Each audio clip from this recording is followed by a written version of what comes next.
Bonjour et bienvenue à vous qui passez par là. La chronique de Monsieur Tout Mon Cinéma, c'est votre 5 à 7 minutes consacrée à votre cinéma. Celui que vous aimez tant, que j'aime tant, que nous aimons tant. Le cinéma d'hier pour beaucoup, mais avant tout le cinéma vu par vous, pour vous. Le but, tout simplement donner envie de découvrir ou redécouvrir tous ces films qui nous ont tant touchés, tant marqués. Et maintenant que le décor est planté, installez-vous confortablement et ouvrez grand les oreilles. La chronique de Monsieur Tout Mon Cinéma, le cinéma de Sergio Leone, c'est parti. Le cinéma de Sergio Leone a traversé les générations pour être encore de nos jours, plus de 30 ans après sa mort, une véritable référence. Référence d'un savoir-faire, d'un savoir raconter, d'un savoir filmer, bref, d'un savoir-plaire, d'un savoir-être unique. Au firmament d'un genre, le western, qui a fait les heures de gloire du cinéma hollywoodien, un pur talent italien va en détourner les codes aussi bien dans le fond que dans la forme pour entrer à son tour dans la légende. Par son style novateur, son approche de la mise en scène et son utilisation de la musique d'un certain Ennio Morricone. Alors offrons-nous un retour sur ce qui a fait sa légende, notre légende ou le bonheur d'un cinéma que nous aimons tant.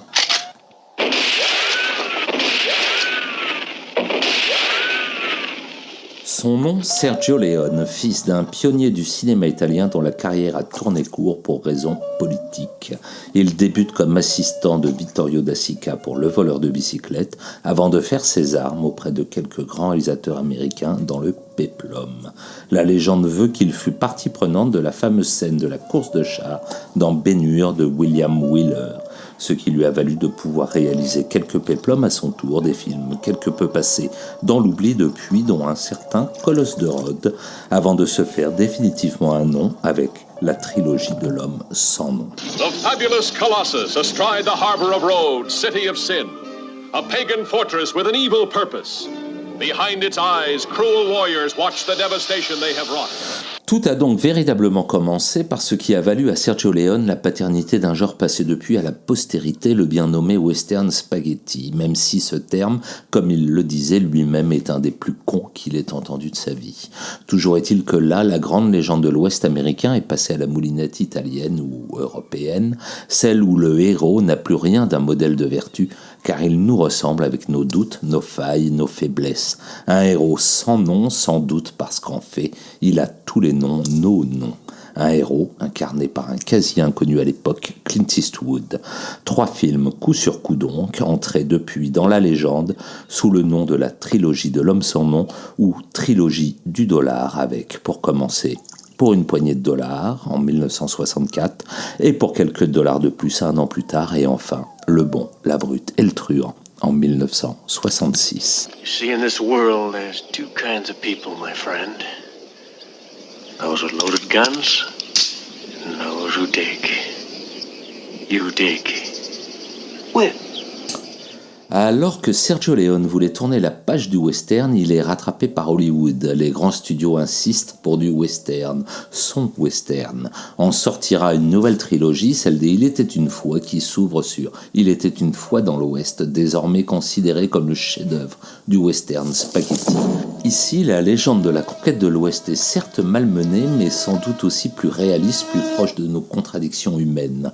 Un film boudé à sa sortie par les États-Unis, qui ont sûrement mal vécu de voir le grand et gentil Henry Fonda endosser le rôle d'un tueur d'enfants, là où bien au contraire l'Europe lui fit un triomphe.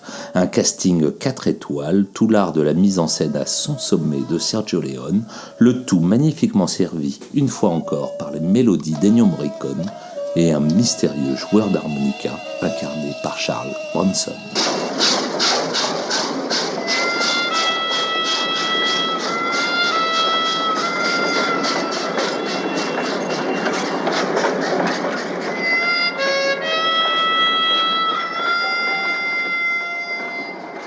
Après la conquête de l'Ouest, Sergio Leone s'offre un léger saut dans le temps, avec les années 1910 et l'envers du décor du mythe américain Le Temps d'une Révolution. D'ailleurs, le petit nom de code du film, pour les intimes Duck You Sucker, littéralement « Peste-toi idiot », mais traduit dans la version française par « Planque-toi connard », en dit long sur ses intentions. Un dernier western est le face-à-face légendaire de John James Coburn, un Irlandais, membre de l'IRA en fuite et spécialiste en explosifs, et de Juan, Rod Steiger, un petit pilleur mexicain de diligence. 2 personnages qui passent leur temps à se chamailler comme le ferait un vieux couple. Rappelle-toi, John et Juan. L'Amérique. Des millions. Non? Non. Son ultime film est pour beaucoup son ultime chef-d'œuvre. Il était une fois en Amérique, où Sergio Leone nous conte son Amérique à lui, celle qui va des années 30 avec la prohibition à la fin des années 60. Nous ne sommes plus dans le mythe, mais au cœur de thèmes chers au réalisateur, les amitiés d'enfance, l'amour, la luxure, l'avarice, la trahison et les relations brisées. L'histoire de Noodles, Max, Deborah et les autres, l'histoire d'une Amérique et d'un sourire, entré depuis dans la légende, celui de Robert De Niro, en pleine déperdition dans une fumerie d'opium.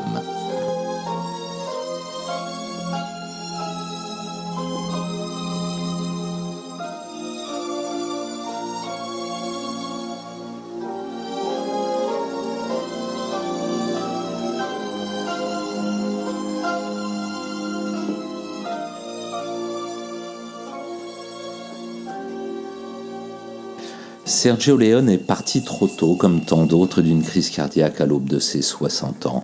L'ironie de sa légende veut que ce soit arrivé juste après avoir visionné le film Je veux vivre de Robert Wise. Mythe ou réalité, peu importe, tant le cinéma de Leone transpire la vie, la vraie vie. Par-delà le bien et le mal, le blanc et le noir, juste une part de lucidité sur l'âme humaine.